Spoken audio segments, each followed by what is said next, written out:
Hey everyone, welcome to another episode of Talking Forest. Today we're joined by special guest Matt Nein. Matt holds a unique position that he is both a full-time strength and conditioning coach at a Division III institution in Salisbury, but also holds multiple positions within the sport of lacrosse as a whole on both national governing bodies and also other special interest groups. So without further ado, Matt, thank you so much for coming on. Awesome, Tom. Thanks for having me, man. I'm excited to dive into some concepts today and chat and enjoyed being on this. So thank you for having me. No problem. I think that everybody, when we typically have a guest come on, we want to hear your story, kind of your origin story and what got you excited to become a coach, and then specifically how you found your way to the role that you're currently at.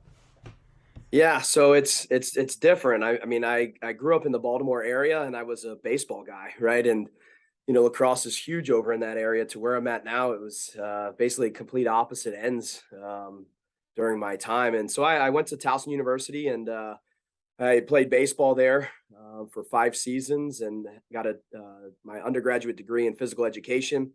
And had the realization when I was student teaching that I don't think I could do this for the next 30, 40 years of my life. And so it's like, well, I just spent 5 years and fair amount of money on education to realize I didn't want to do it. So I really loved A&P. I love the heart. I love the lungs. They were my favorite. So I looked into a master's program, cardiopulmonary physiology, but it also had another concentration in strength and conditioning, and it was just getting started. And so I think my first year was the first year of that strength and conditioning track that they were starting to introduce. And again,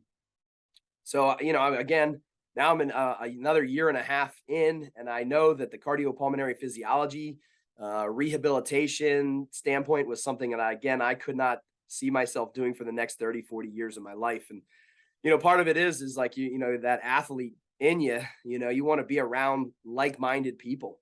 And that's what I end up coming to that realization. I wanted to be around other people that wanted to be the best they could be. And we found that in athletes, right? I mean, the athletes that you get to work with every day, they love coming. Right? They want to get after it. They want to be the best. They want to compete. And that's what I like to surround myself with. But again, it took me 5 or 6 years roughly to really figure all that out. And a lot of it came from my story as a player where I wasn't very good. I played 7 innings in 3 years, which is in baseball, that's not a lot, right? You play 50 some games a season, at 7 to 9 innings per game. And I only played 7 in 3. I redshirted one and played none my second and all 7 in my third. But I knew I could play. I made the team, so I wanted to work, right? And so I really fell in love with the weight room, the training pieces, the running, the conditioning, the speed work. Like again, those were the controllables that I had control over. I couldn't put myself on the field, but I could do everything necessary to be ready if my name gets called, right? So doing the drill work, the strength, the powers, the speeds, the conditioning, that's what I could control. So I took advantage of it. I probably bugged the crap out of my head coach enough where he's like, all right, Matt, just go ahead. Right. Like I'll put the film up for you so you can watch it. But so, I get an opportunity in my 4th season, a couple games in, I take a no-hitter into the 7th inning against UMBC. Actually, it was, I think, 8th inning against UMBC and got my first career victory. And then all of a sudden, a week and a half later, we're stepping off the bus at UNC Chapel Hill, which is a top 25 team in the country. And I throw a complete game shutout for the first time in, I think, 152 games that they were shut out. And all of a sudden, now I was the number 4 starter on conference weekend. And so when I look back at what I loved the game of baseball and I loved the strength and conditioning pieces. And I think it was a no-brainer at that point to kind of start moving my career in that direction. And I had the opportunity to work in the Toronto Blue Jays organization. Loved it. Again, tough life. Professional life is not the easiest. And so a job opened back up here at Salisbury University. And, so I've been here now for this is my 19th season here with the Seagulls. Again, we get the opportunity to train some of the best Division III athletes in the country. I've had the opportunity to work with 12 national championship teams between our men's and women's lacrosse team and field hockey and baseball, which is awesome. I mean, again, some of these athletes are the best of the best, and a lot of them have some of the same similar stories, right? Where they could have played at a Division I, low level, maybe got some time as a sophomore, redshirted their freshman year, and kind of maybe worked their way into it if they worked. And it's either that or they have the opportunity to win a national championship, but they still got to put the work in. And day in and day out, I mean, our men's lacrosse programs focus or concept on what's known as they look at it as called the edge, right? And Coach Berkman talks about it, anything outside the normal 3 to 5. We talk about it a little bit more in depth with that, where we look at, right, where average ends and elite begins, right? And saying, okay, a lot of people just want to be average, right? They're happy with that and they're okay with that. But we start then defining, okay, what does it look like? What does it, what does it take day in, day out? And we look at 5 different categories, and lifting, running, recovery, playing the game, and then mental conditioning. And so again, what does that edge, right, being willing to step over and become elite, what does that actually look like? And so that really was where my career kind of started in the field. Coming here at Salisbury, we've got 2 of the best lacrosse programs in the country, and all of a sudden it just kind of started. I had my first opportunity in grad school. I was the ball guy at the end of back then. That's when they had them at the end of the fields, and I was sitting there and I was loving every minute of it. And then I had to do our equipment manager was gone for a day and for a game, and I had to run the box. And I'll tell you, I'll never run it again. But I had an absolute blast because of all the intensity in the box there. Now, I also hated it because of the intensity in the box right there. We had, I think it was like our rival, and man, I had like 3 penalties all rolling at the same time. I think some of them were different times, starting and ending times. And I was just like, I was so stressed out, man. It's like never again, but I absolutely loved it. And I love this game now. One time. It was great. One time. Absolutely. Absolutely. So then just, continue to work and grow. And we started the special interest group for the NSCA. So I started getting involved with the NSCA a little bit more, and felt that the game really needed it. The game of lacrosse is in a spot where, it is so young in context. I guess it's one of the oldest games ever, but here in the United States, and the way it is, it's very raw in everything that it has, and especially the sports performance aspect. And so a few of us got together and said, hey, let's put something together towards the NSCA and see what'll happen. And so the NSCA accepted our opportunity to start the lacrosse special interest group for the NSCA. And so we've been running that now for, I guess it's like 5 or 6 years. So again, we have a podcast on there that you happen to hop on to, which was great. And so again, I'm just trying to deliver, right, answer questions, material, help people out, and help them grow in the field of strength conditioning for the game of lacrosse. And at that same time, then we went to USA Lacrosse and wanted to chat with them just to kind of introduce ourselves. And it just so worked out that their progression is looking to start to evolve the strength and conditioning side of their high performance model. And so I actually represent the NSCA for lacrosse on one of their committees for sports science and safety for within the game.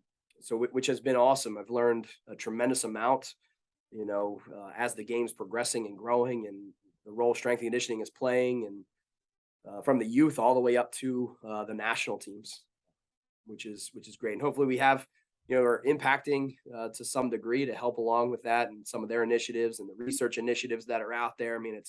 There's a lot of great stuff happening, and I think it's only going to get better.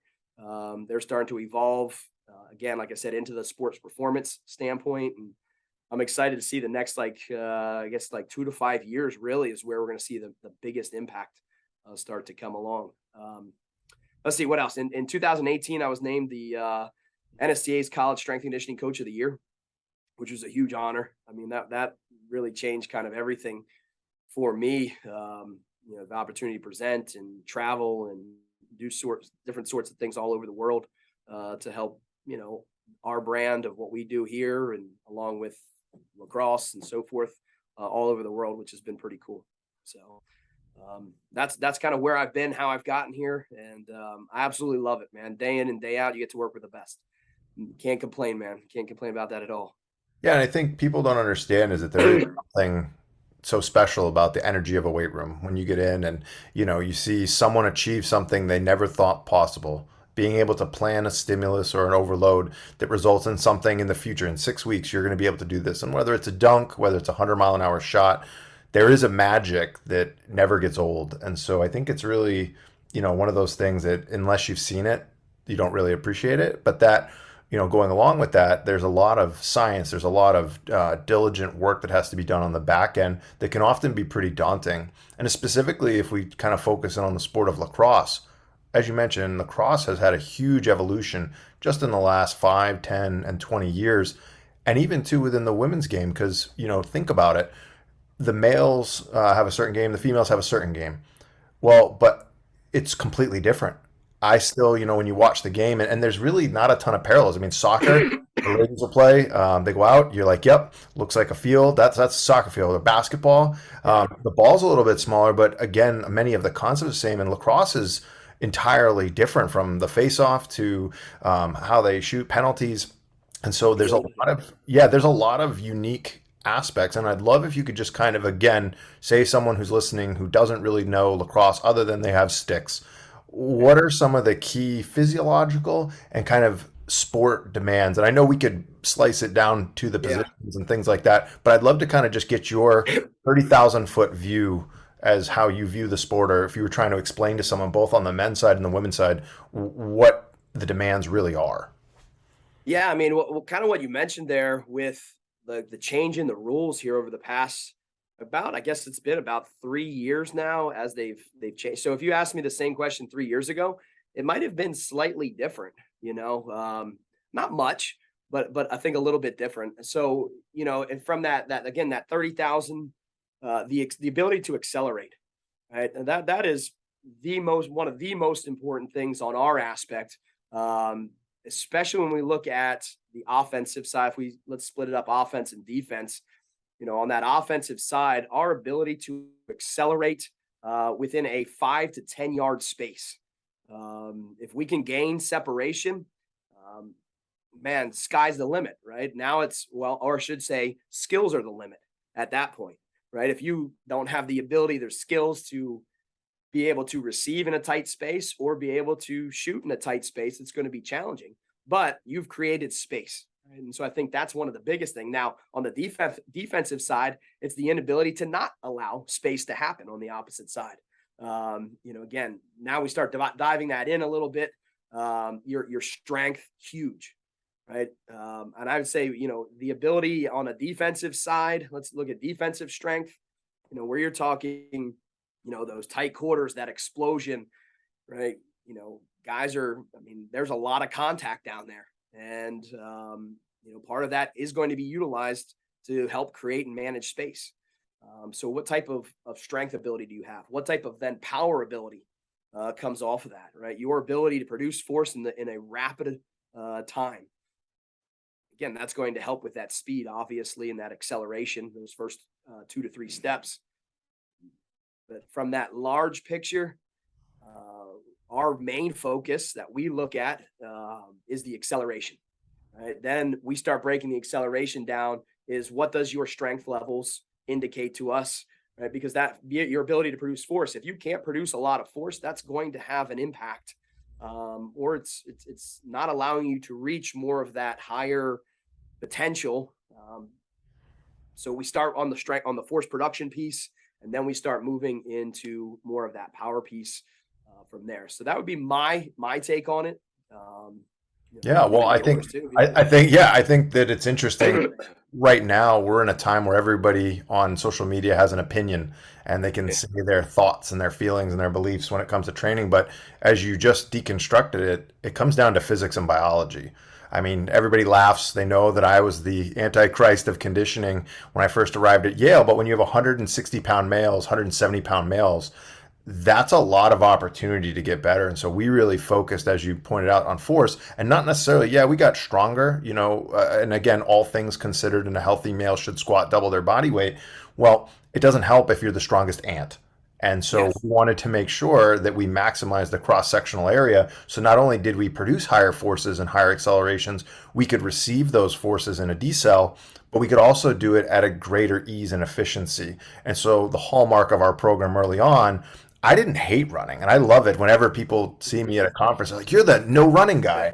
And it wasn't that it was no running, it's just you have to understand at Yale, we weren't getting, back in the day, we weren't getting the blue chip, fully polished 205 shredded, Yeah. basically a free safety or a Yeah. corner player. We were getting 160 to 180, and we would bring them up. And to your point about the rule change, as soon as the shot clock came on, that drastically changed what we would allow in the defense, and specifically the D middies, because the ability to have a D midi with sufficient enough skill to get up and down was a tremendous tactical advantage for the offense. And so you had to shift and adjust with the time.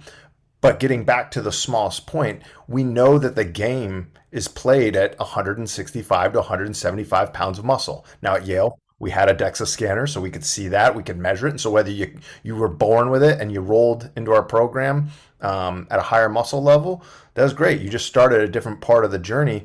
And then also, too, we knew that getting stronger had diminishing returns. When you start talking about our shooters and offensive players, you do run into some problems at the higher velocity levels, because we saw guys, and when I first sat down to do our analysis of, okay, what does the research say? Well, 2015, there's not a lot of research. We actually had to do some of our own with Southern Connecticut, and we start looking at the pelvis and we start looking at the low back, is that the rotary forces were so high in our top shooters.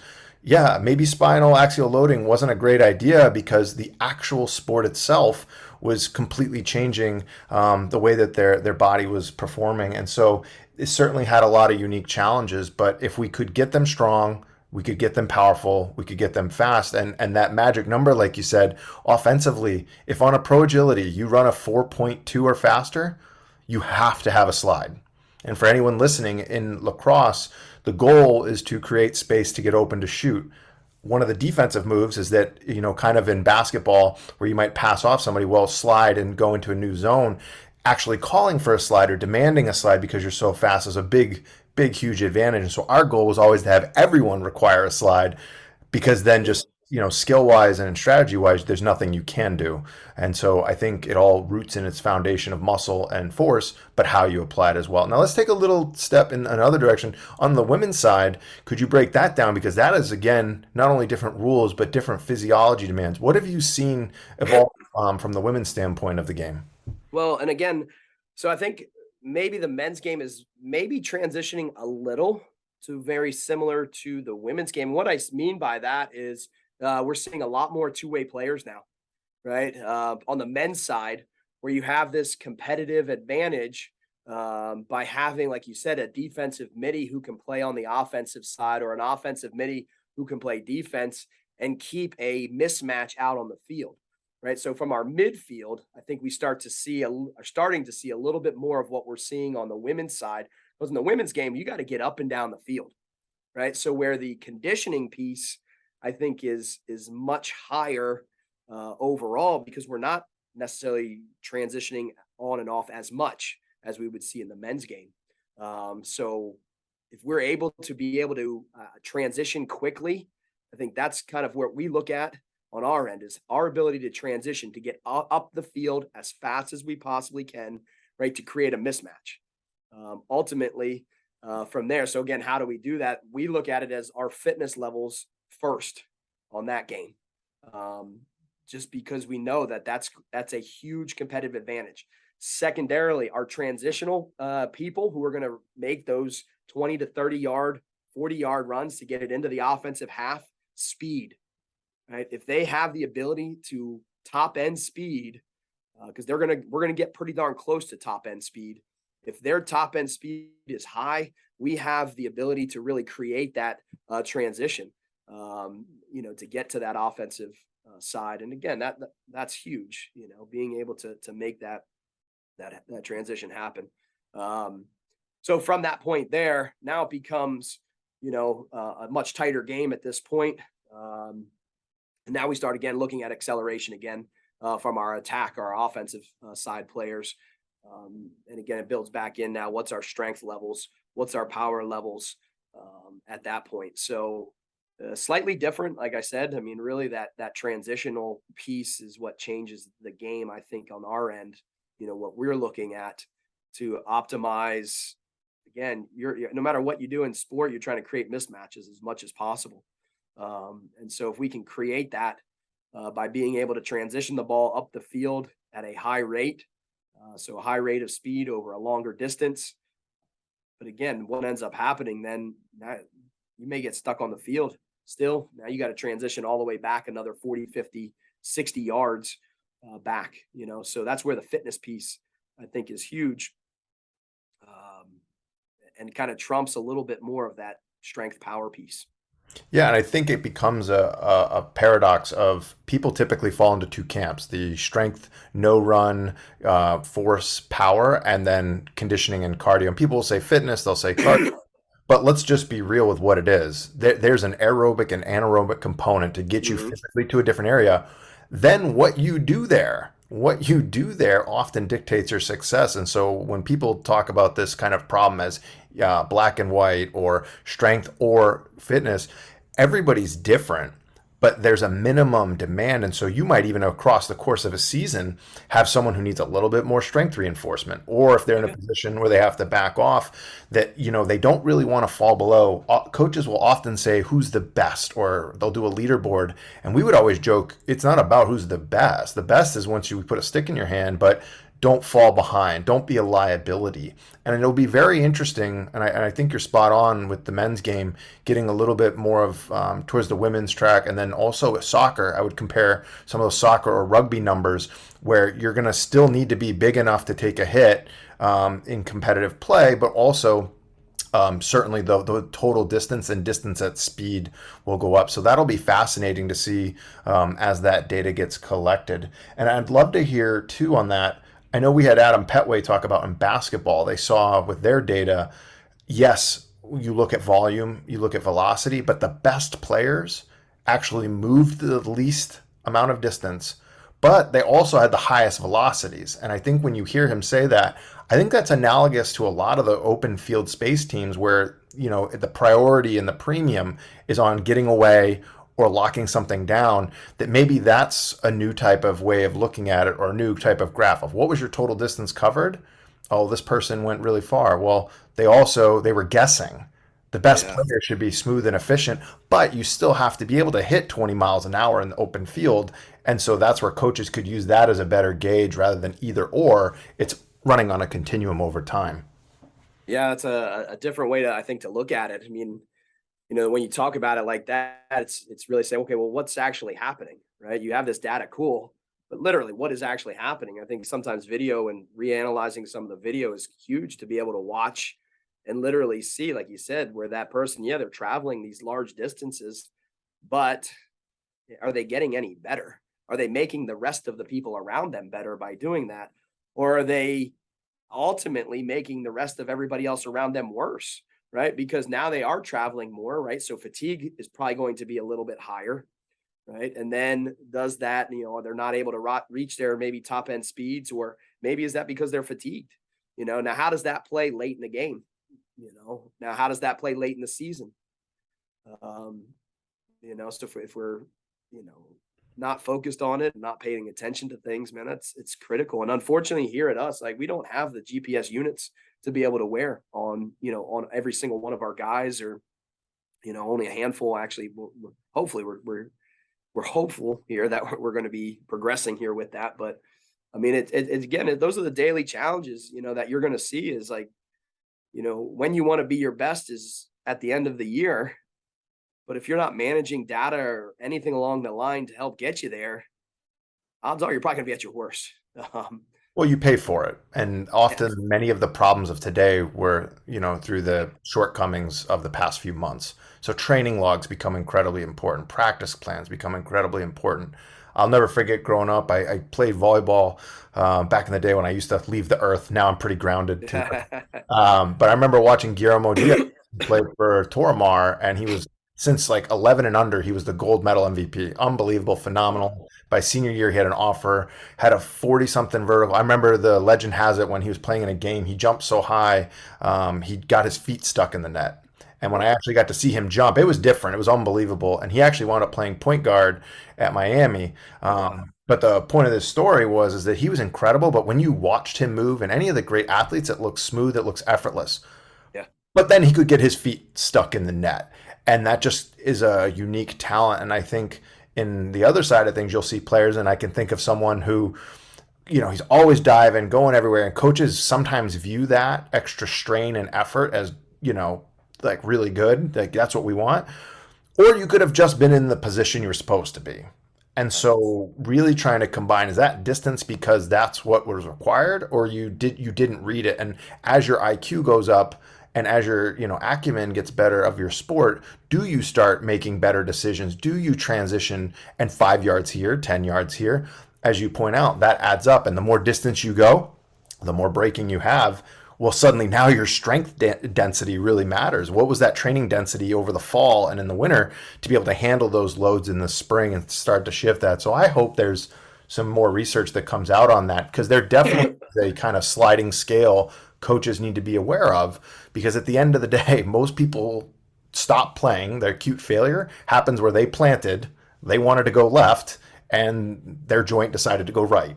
And ligaments said, nope, not today. And so if we can figure that out, I think that would be a really helpful tool to be able to set kind of an XY coordinate of where we in this individual on this day needing to focus in their training stimulus and priority, so we don't hit some of those critical levels where we have an acute failure. Well, and the thing you mentioned there in terms of like the IQ, and we were sitting and talking with our head coach, I think just last week about this, like how can we incorporate that piece into what we're analyzing in our data, and what role does that play, where maybe you aren't the most explosive or the strongest, but your IQ level towards the game or towards your position is much higher. And so, but how do we quantify that? It's things that, again, we're having conversations towards it, which I think is a positive, that we're starting to figure, okay, well, how can we here at Salisbury quantify for what our attackmen, what does their IQ need to be? What do they need to do? When do they need to do it? How do they need to do it? And how can we assess and analyze that, with what we have available to us to give us a good assessment. So then we can start playing, one guy that we were talking about, he's a 5th-year guy. He's a transfer, grad school.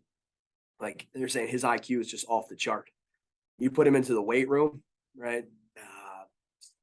He'd be the worst guy, or he'd be on the lower third of that, assessment of a majority of some of our assessments, but his IQ is so high from what our coaches are saying, of what they're just saying, okay, this is IQ, whatever that means to them. That's the thing. There's nothing that they're necessarily using to quantify it, which again, talks are happening. So I think it's something neat that we're going to look into more of. How can we quantify, a player's IQ? How does that roll with their testing data that we're seeing? And then how do we enhance that? And you mentioned that person doesn't ever have to be elite physiologically. They are elite because of other things. And so I remember having those hard conversations and it's tough. If you're a good player, going down and meeting with the strength coach to hear that, hey, you're actually the worst at running. You're the worst, but you got here because of something else. Mm-hmm. Can we work together to make a plan so that you don't fall apart? Can we work together so that this is no longer, it's never going to be elite. It's never going to be great, but let's not have it be a liability that takes away your superpower, which is, again, your vision, your ability to create, your ability to find spaces. And I think that there is something to the creative aspect. So anyone who doesn't, kind of know lacrosse, there's a real art. There's an honor and a tradition going back into the Native Americans and how they play the game and finding space, creating space, but there's a real artistic element to it. And I know that specifically in our military population, and whether it's for shooting and targeting, knowing where something's going to go, predicting where they're going to be, quarterbacks in the NFL, the anticipatory, I'm looking at my receiver's going into the zone, and there are one or two individuals that might come in at specific angles. that's a cognitive gift to know Yeah. what the opportunity is, but then to communicate that to your arm and your rest of your body to fire this projectile into an area. And I've watched individuals where, again, I can think of them, they know who they are. They weren't going to win any athletic competition in the traditional weight room, but what made them incredible champions and MVPs was is that they could just do things and see things almost 2 or 3 rotations ahead. Probably liken it closer to chess at Uh, high speed with violence. And so yeah. I'm going to go in here. I might get crushed afterwards, but all the calculations that they're running in their head that they can catch it and shoot it. And sometimes they don't even look. And I think that was one of the things that really impressed me the most is they could catch it and they could know what the guy behind them was doing and dump it in there, and with enough precision to get it. It's just fascinating. So Yeah. certainly there's a cognitive component that needs to be evaluated, that kind of borders on that anticipatory object tracking, but also that creative space, and knowing the tendencies of your players as well as your opponents is certainly a gift that you either have or you don't. Yeah, and I think it's something that we have to look at, right? Our goal as coaches, we're trying to get just 1% better, slightly better every single day, right? And again, with our athletes, I mean, that 1%, his 1% might be just like you said, keeping him healthy, because he is a fifth year, things like that. I mean, or do we have the ability if what happens if we increase his force production capability a little bit, and he still has all that cognitive piece available? Does that drastically impact his performance? But again, it's all these different things coming at you. So okay, what's best for this individual? Main is probably not going to be what's best for a freshman who's currently weighing 155 pounds, like soaking wet. But when you look at but has like, giving it one of our guys right now, he's short pole midi. He's 160, like 5.5 to 6% body fat. And he weighs, he's like, well, like I said, about 160, 162. Right? But he runs, he's our fastest individual that we have.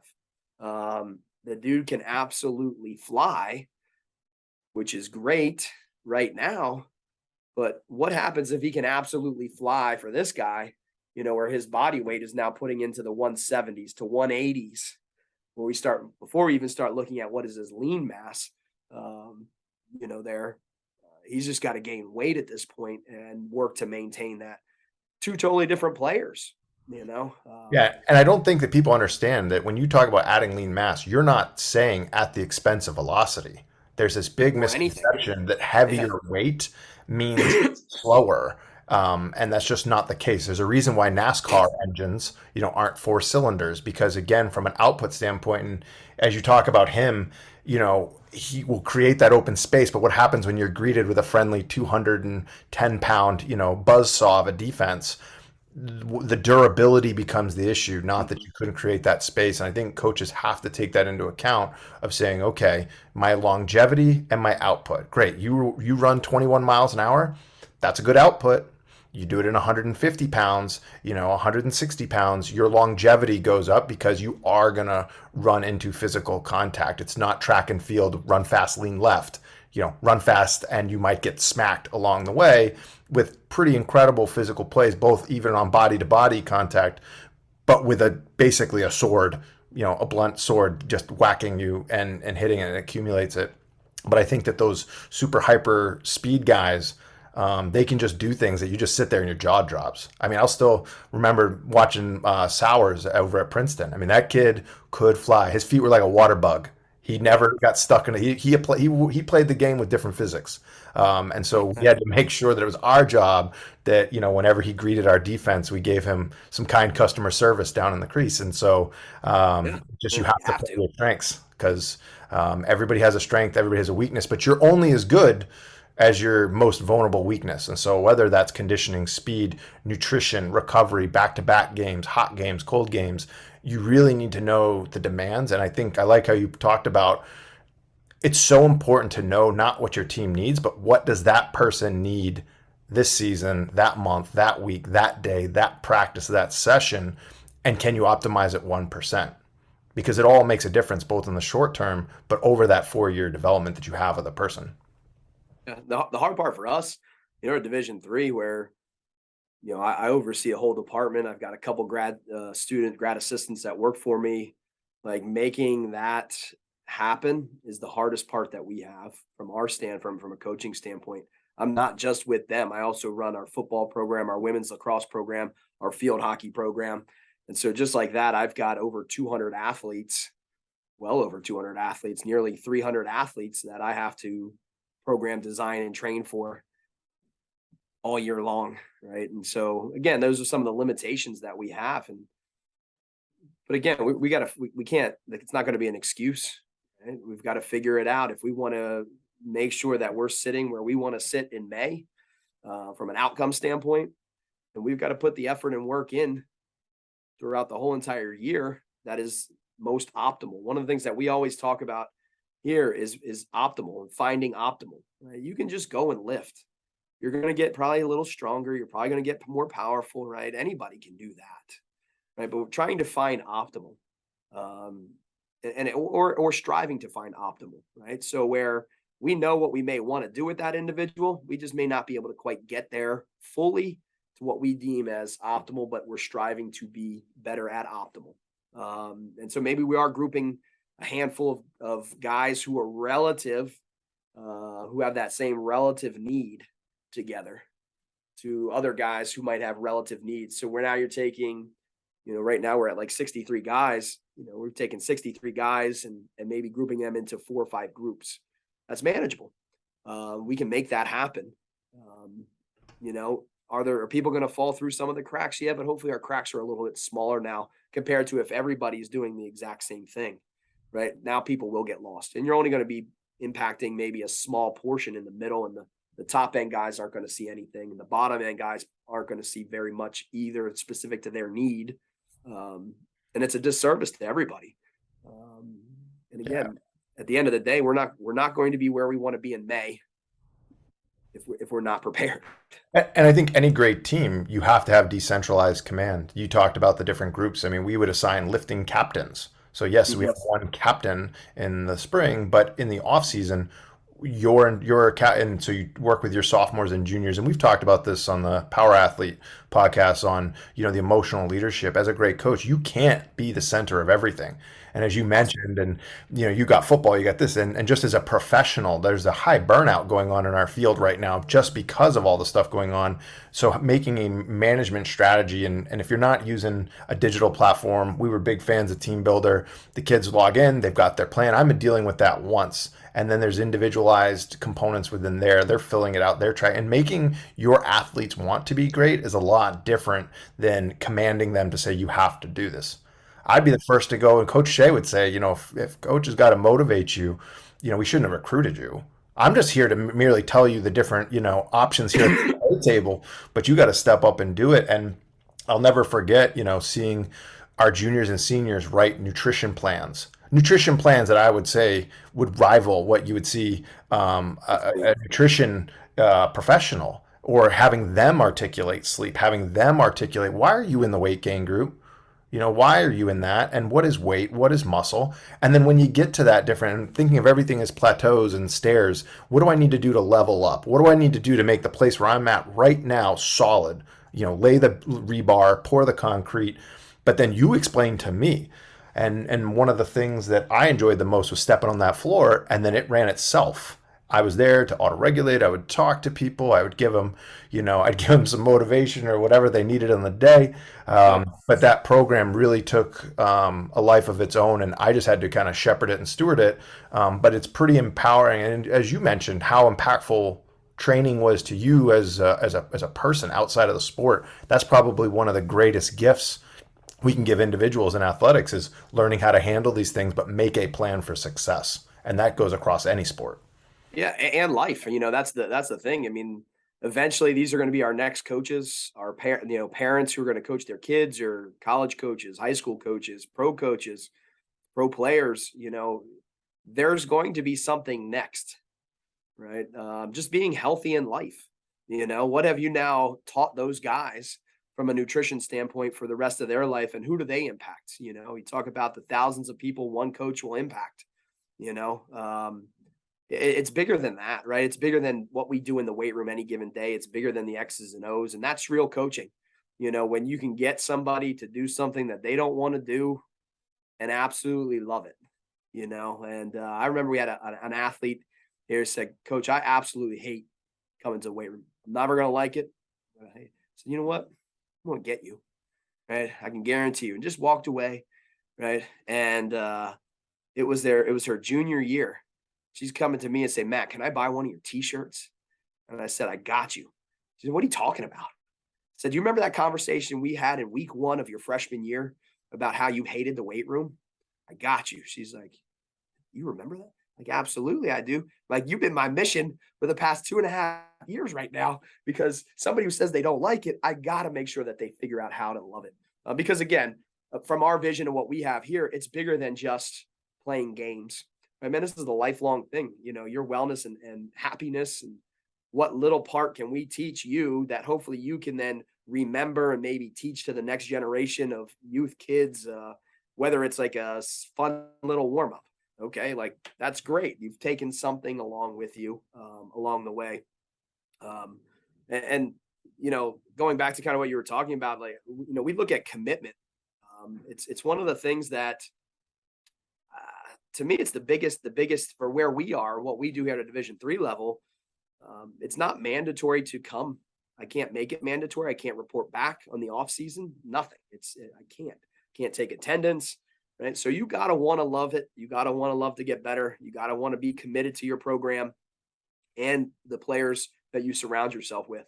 And so we've said, well, you know what? We should probably analyze this, right? Like it's probably the biggest thing, at least I think so. One of the biggest things to analyze is your level of commitment to being the best you. And so, we've dove into a little bit of Angela Duckworth's grit work, their 12-point grit assessment, just to kind of see like, well, how gritty are you? Like, do you really want to put the work in, or is that part of your nature? And the more and more we started to look at it and think about it and say, well, like, what if the head coach comes to you and says, "Matt, why aren't these guys getting any stronger?" Well, what are you going to say? Well, my program's not very good. I mean, but what data do you have? Looking at our grit numbers, man, these a lot of these guys aren't very gritty.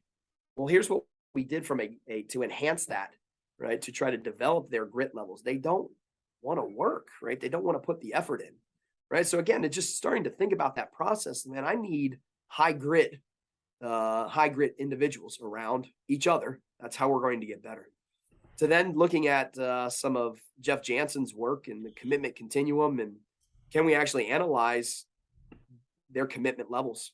There was an article, it's where it kind of started off for us. It was an article on powerlifting. And it looked at, well, as an adult, why am I not making many gains?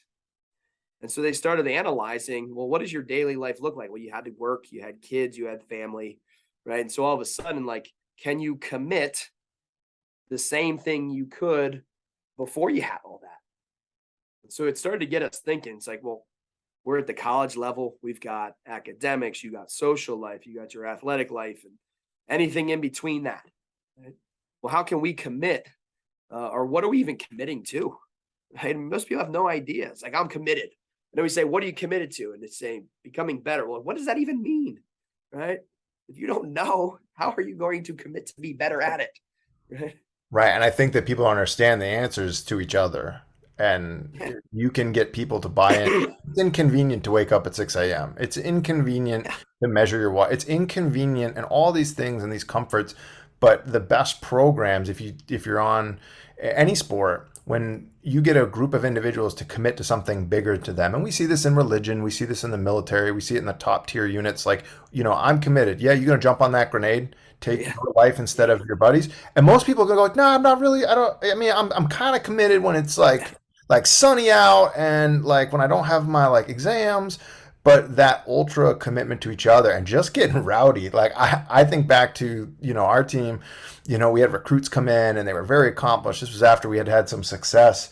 and our guys are killing themselves at a lift on, I think it was like a Friday morning, getting after it, and it was like a mash unit. Lifts are going, and people are Yeah. screaming, music's on, and I'm just seeing deer in the headlights. And you either look at that and go, I want to get rowdy, or you go, oh hell no! Like I'm good. I like playing the game of lacrosse. It is clean. I want my uniforms, or that larger collective group. And I do think there's something, and I know there's been research looking at the brain from a pathological standpoint and actually from biological organs, that there's a propensity for that. And whether it's family values, culture values, or something, anybody throughout their timeline that has this kinetic involvement. And so we would often ask, in recruiting, what do you like to do for fun?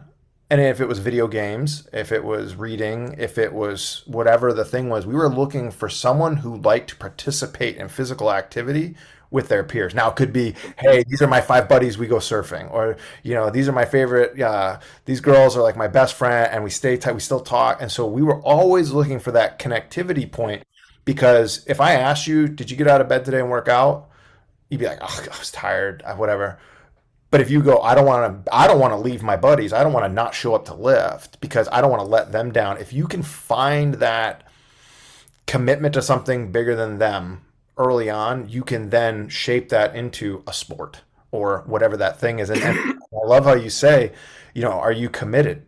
Well, I'm committed compared to what? I actually just recently, I went down, I swung by campus the other day, met with Coach Shea, said, hey, what's up? There was an individual studying at the library. He hasn't seen me in 2 years.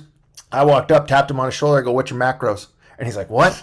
And I was like, yeah, how much protein do you have today? Where's your snacks? What's your water? How much water have you had today? And he was like, "Buh, buh, buh, buh, buh," and he started remembering it. And then we started laughing. Is that committed compared to what? Your current team, the champions, the people of the past? And if the answer isn't to my teammates, and then whatever the thing is, you're probably not going to have success. So coaches need to spend a lot more time investing in that larger cause before they get into the back squat, front squat, lunges, whatever. That's just a formality. And most of them don't know, like you said, they just have no idea what they're even committing to, other than their teammates, right? But again, taking that a little bit further and deeper, like what is it? What does it look like? What does it not look like? Right? I think spelling both of them out is critical. And again, running some simple statistics off of that to see how well are you committed. Like I said, we use those 5 categories that I mentioned earlier. It's like, okay, well, what is your standard? Like, what is our standard for our team, right? To be what is elite, considered elite. And again, that's the bottom, right? That's the base, right? And, taking and seeing like, okay, well, how well do you match up to that standard every day? And again, using that vision and values and so forth, like that's where the connector is to everybody. And then the specific standard around each one of those categories. And again, the elite teams, their commitment scores are a lot higher across the board for every single one of our teams. Yeah. Those who are low committed, Well, you get predictable results, right? And yeah, I think right? I think back to Jocko had a podcast, I believe it was 174, where he looked at the Marine Corps and how they do their evaluations. And so it was about the eminently qualified Marine. And so he starts reading the descriptions of the eminently qualified and how they do it. And how, if you look at like 0 to 5 or 0 to 4, the 0 was like you showed up. A 1 was like you did the bare minimum. And it's still like a lot of people don't even show up. But I love that exercise, because I would ask our interns and strength coaches, what's an eminently qualified strength coach? Are you squared away on your numbers? Are you squared away with your relationships, EQ, IQ? What is it? But the actual watching the brains just melt of like, yeah, what is my standard? And I think that people need to understand, if you don't talk about it or there isn't something to read and reference to then every day check it, you're missing a huge opportunity, and it'll change. Like the commitment level of the team now is different than 5 years ago. And sometimes that commitment goes up or down depending on the individuals, because your commitment is proportionate to the individuals and the outcomes you expect. And I encourage every coach to go and download that podcast and challenge both your staff and your players to come up with what is eminently qualified. What's the eminently qualified lacrosse player? And if you really believe in yourself as a professional and a player, let your players rate you. Yeah.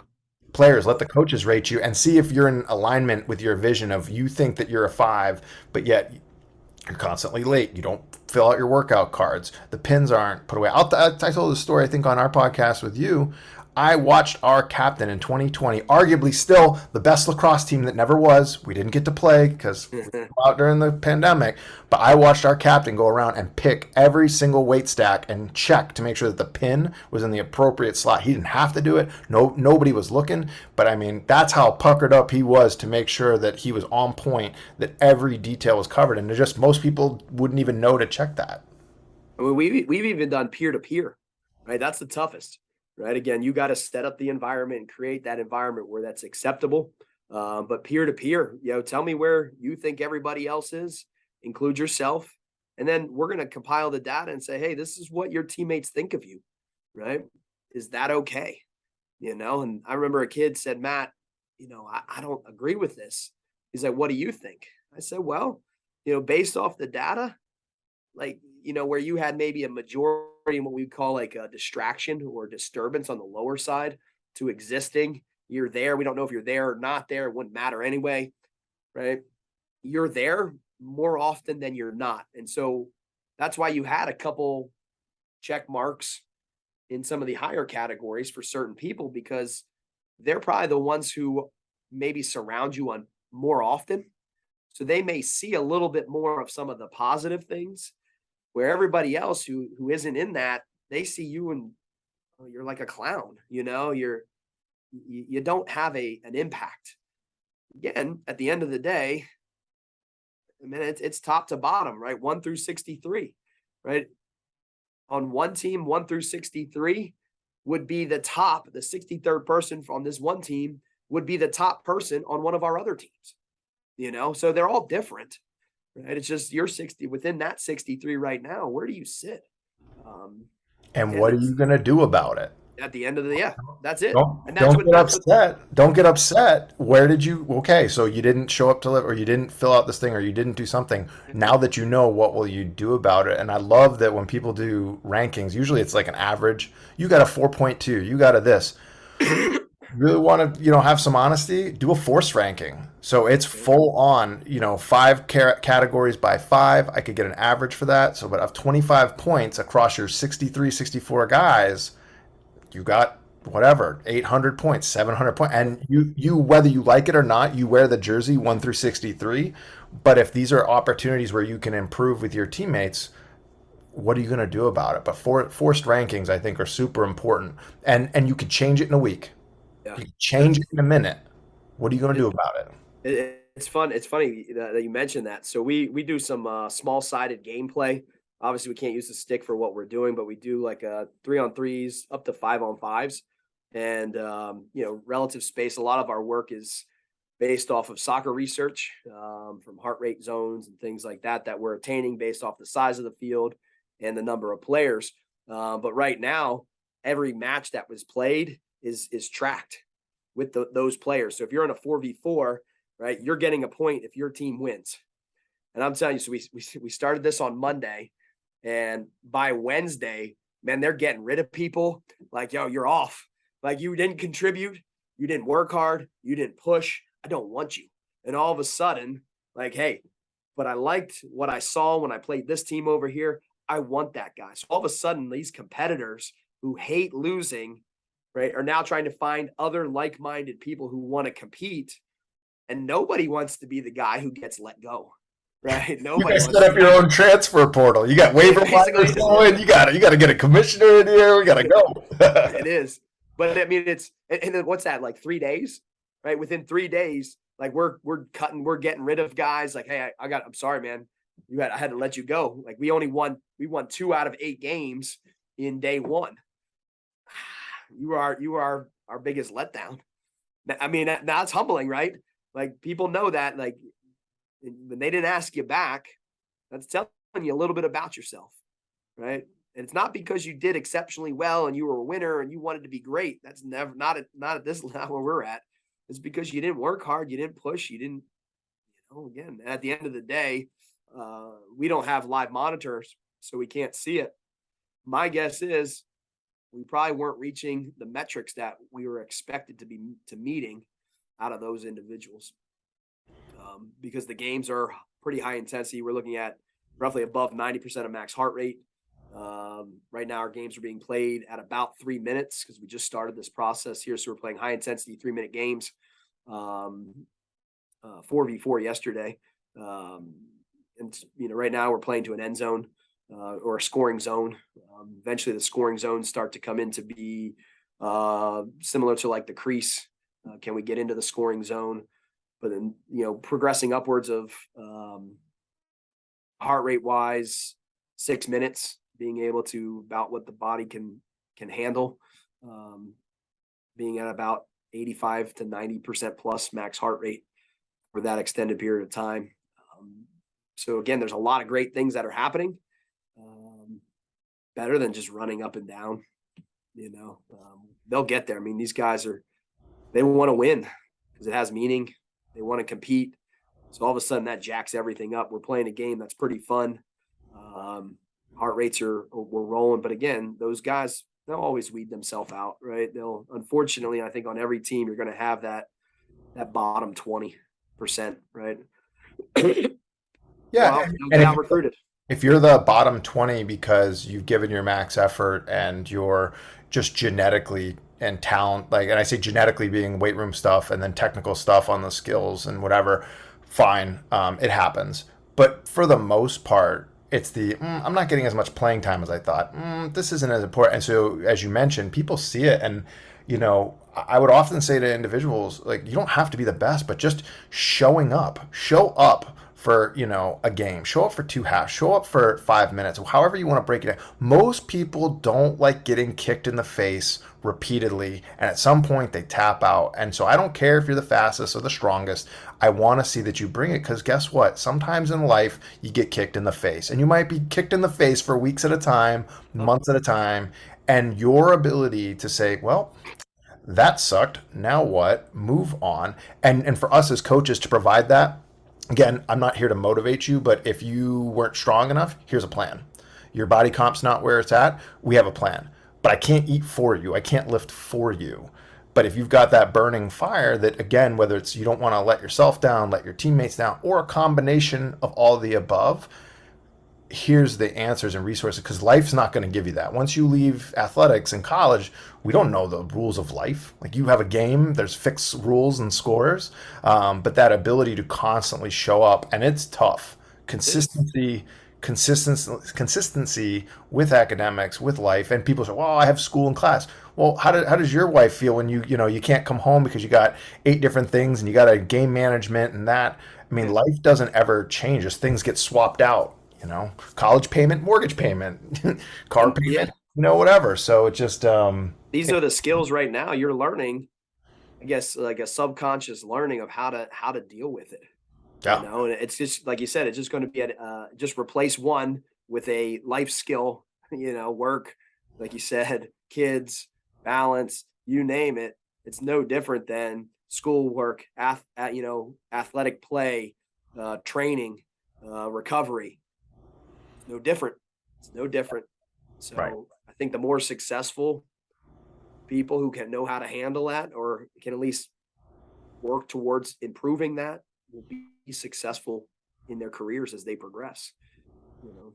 Yeah. And I've had some pretty successful teams throughout the years with good winning percentages, but I can also tell you stories of teams that didn't win, that went 5-5, that went 3-7, but those leaders bought in when there was no promise of a championship. There was no promise. Yeah, what's this new guy's coming in, he's yelling and screaming, he wants us to do this and that, and now we have numbers on everything. I'm getting grades on my lifts every day. What do you mean? And testing for what? I just want to play. But they took that conscious step to change a program, and when you go look at a 10-year run, or if you go back to New Haven and you see a building that didn't exist, but back in 2014 and 15, when a captain says, we're not good. I mean, hearing that, we haven't done anything, and then demanding more, and then rising up. And to be a part of something special like that is probably the greatest gift. And also as a coach, I mean, yeah, I probably helped some athletes along the way, but how much those experiences shaped and impacted me both as a professional and as a person, we still talk about that, that bulldog magic, or, we go talk in about, the adversity and just even some of the sayings, or just when things get tough, how you handle it. I think it also impacts the practitioners as well. I mean, as you mentioned, you've been at where you're at for 19 plus years, and watching the game and how much it still gives you kind of that burning incentive and desire to push yourself to try to come up with something new. And there's a problem, find a solution. I think it definitely has an energy that feeds off to the practitioner as well. Absolutely. Absolutely. I would 100% agree. I mean, it's, again, you look back at where you started with my career, it was evident when I was an athlete. I wasn't the best. I had to figure it out to get there, and it's still in, right? It doesn't go away. Well, I mean, I guess it can, right? But again, that's that attitude, that choice that you have every day, right? That as soon as you wake up, like, you have the choice to figure out if you want to be better or want to be average again, right? We use the concept of, the edge. Like, are you willing to be average? Is that okay with you, or isn't it?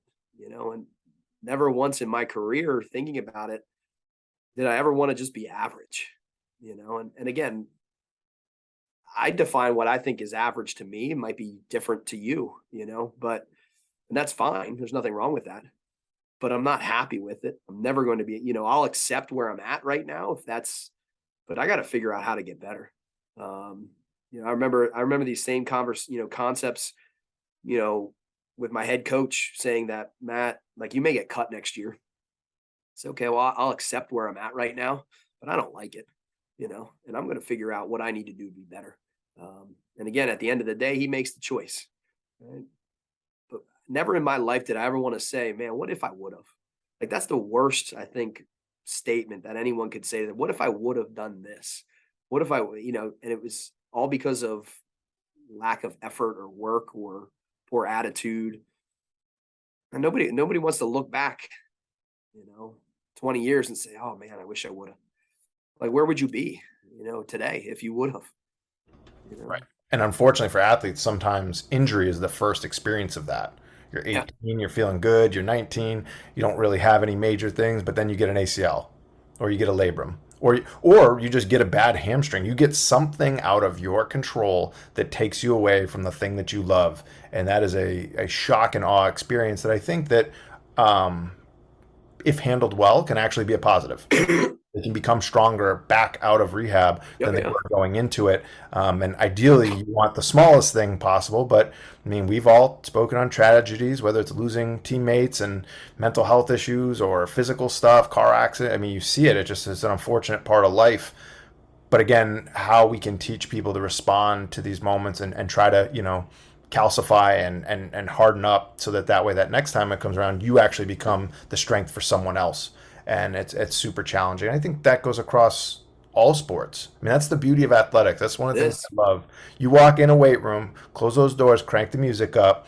You are in your temple of gains, and nothing matters for 1 hour, and you get after it. And so that's really good, positive energy and joy that you can bring to the universe. And I always took that as a really, really big, personal responsibility to make sure they enjoyed it. Oh, and then you get to go play the game you love. Like, that's pretty great. And so right. You need to remember that as they go forward, of how do we create those positive environments. Yeah, I think that's what and for us, that's got to be first and foremost, right? Is that environment that you create as a coach, man, that dictates everything. Like, if your environment that you're creating has zero energy, is boring, nobody wants to be part of it, you could be the best programmer out there. Doesn't matter, right? You could know everything X's and O's, but man, nobody wants to be part of it. What have you done? At the end of the day, X's and O's, I mean, they're extremely important, obviously, but a lot of what the athletes need is very basic to start.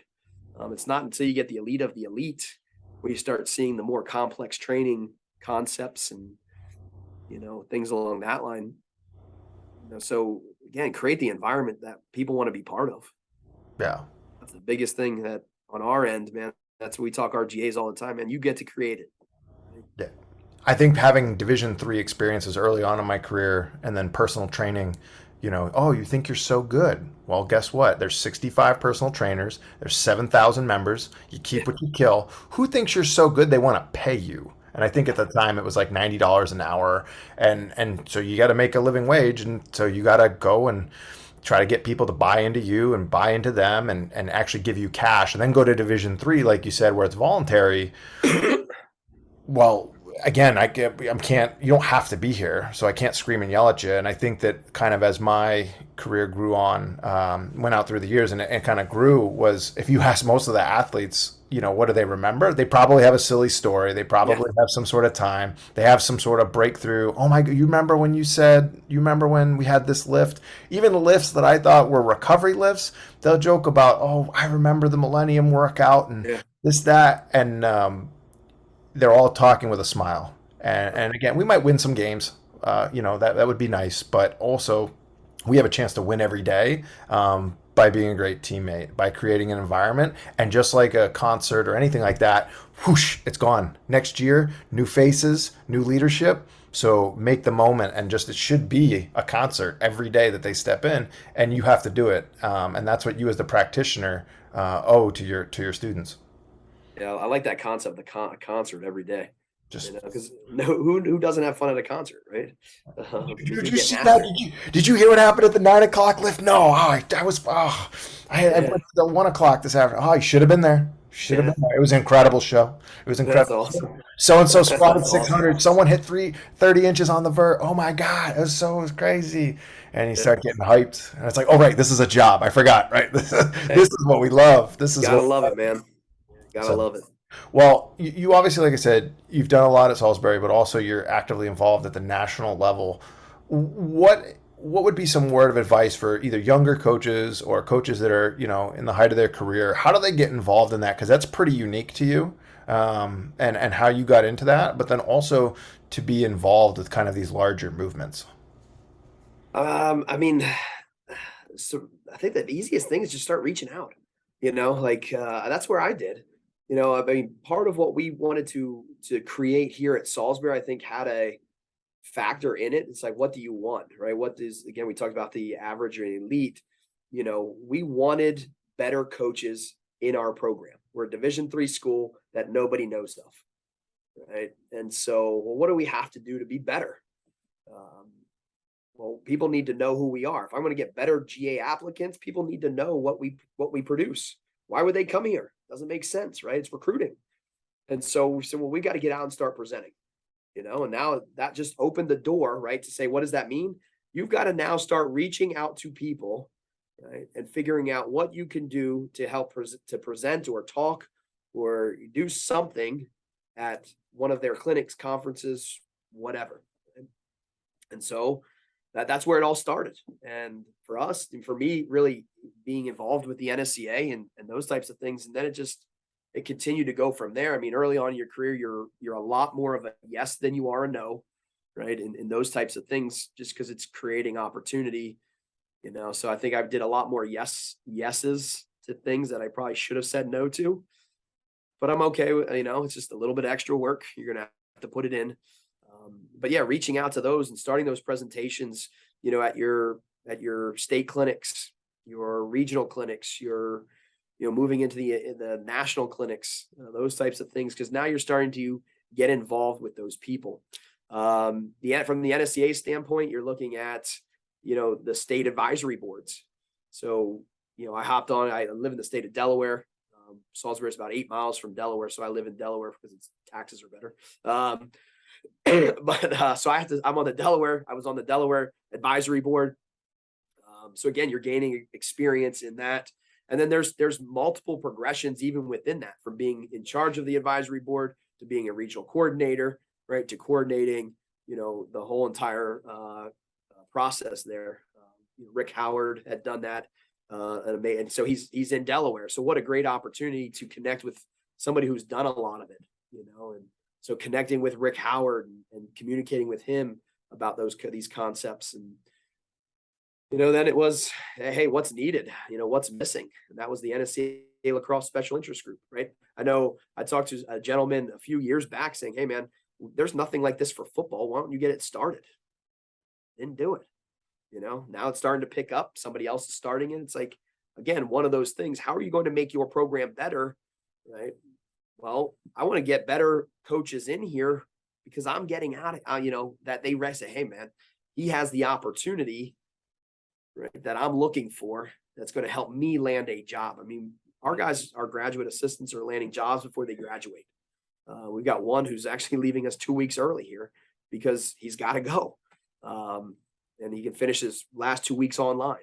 It's like, man, go ahead, So again, the biggest thing is starting to reach out. I think for me getting involved, it was presentations, because now you're involved with, and how many people do you stand in front of at those, a state clinic, you might have anywhere from 150 to 400 people, right, at a state clinic, or 400 to 1,000 people at a regional clinic.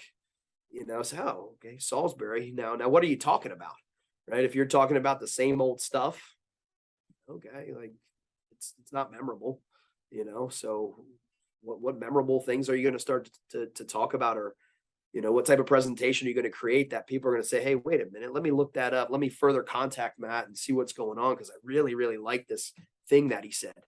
And now that thing that starts to spiral. And again, it's like the snowball effect, right? It starts getting bigger and bigger. Then other opportunities start coming about. I got to work with the NSCA exam prep. We hosted one here at Salisbury.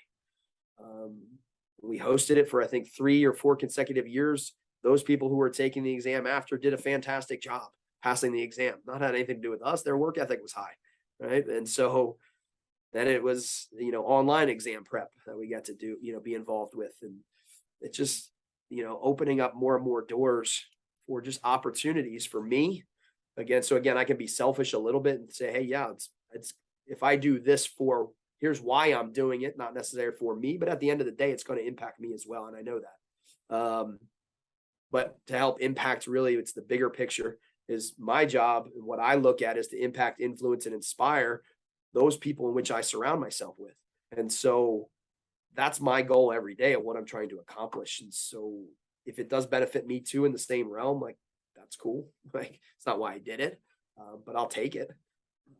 But yeah, I mean, there's so many different committees and things like that are out there. The NSCA's website has a ton of them. You can just go and look and find them, and apply to join for any of the NSCA special interest groups. And Mary Beth George, she oversees the college strength conditioning. She was one of my GAs, gosh, like 10, 12 years ago. We've got another guy on the soccer SIG. Again, it's just that start, right? What are you passionate about? Again, if you're passionate about it, let's freaking go, right? Go get after it. Learn more. I've learned so much. Like picking up the phone, like, well, even sitting here talking with you today, right? Part of it is creating that Lacrosse SIG to be able to connect with the USA national team, and make those connections for you, and vice versa. And, the connections, talking with strength coaches at other institutions, all because of the start of the Lacrosse SIG. I've learned more in the past 5 years than I did before, because just that network was not there. And that's all it really did, was open up a network. Yeah. Well, that's great. And I think too that, one of the things we love to do on these calls is provide a direct contact for you, for someone who's listening, who's motivated. And even if you don't know what you're going to do or how you're going to do it, how Coach here talks about as simple as reaching out. But I think there's a knack to that. So reaching out without intent, reaching out with humility, reaching out while being hungry. So I reach out, Coach, I'd like $150,000 a year job. Probably not a good path. Coach, I want you to shout me out on my Instagram. It doesn't work. And I think that right now we're starting to see a separation of different generations of very socially conscious, posters. And then we have the, kind of more traditional research guard. And then just, again, that personal touch. And so whether you do it digitally or in person, it's super important to make sure that you are balanced with it. And so if someone wanted to reach out and find out kind of your path or strategy, or like some of the things you said today, what's the best way for them to get a hold of you? I'm assuming it's not your TikTok, right? It's probably not the best. I got to work on getting one of those first. No, the easiest is email, because I'm back and forth in different offices all day. So shoot me an email. My email is manein@Salisbury. That's SALISBURY.edu. Shoot me an email. I'll get back to you. I mean, just this week alone, I had a connector, a guy interested in the game of baseball. And so sat and chatted with him for about an hour about my experiences. But we've now connected. We're connecting him with 4 other strength coaches: an MLB strength coach, a rehab coordinator, a minor league with a team, and then a minor league coordinator. So again, all of a sudden, in one phone call from a previous strength coach that I had worked with, now has connected him with 4 different people who will give him 4 different stories at 4 different jobs within the field. To hopefully open his eyes up a little bit. I mean, it was an amazing conversation that we had for an hour. Again, conversation doesn't go in that direction. I don't know if I give that, it's the same thing. It's like, I could see his passion and his desire to want to be better. So I'm here. I want to help you. So if you have any questions, again, feel free to reach out, shoot me an email. I'd be happy to help you out as best as I can.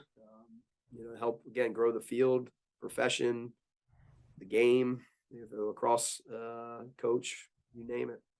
Awesome, Coach. Well, thank you so much for coming on today. Really appreciate it. And again, as you mentioned, I've learned a lot today and just different things to think about. And sometimes these conversations aren't about getting answers, but just a new way to think about something to percolate on and going through that process. But thank you again so much. We really appreciate having you on the show. Talk to you soon. Yep. Thanks, man. I appreciate it. Take care. We'll see you.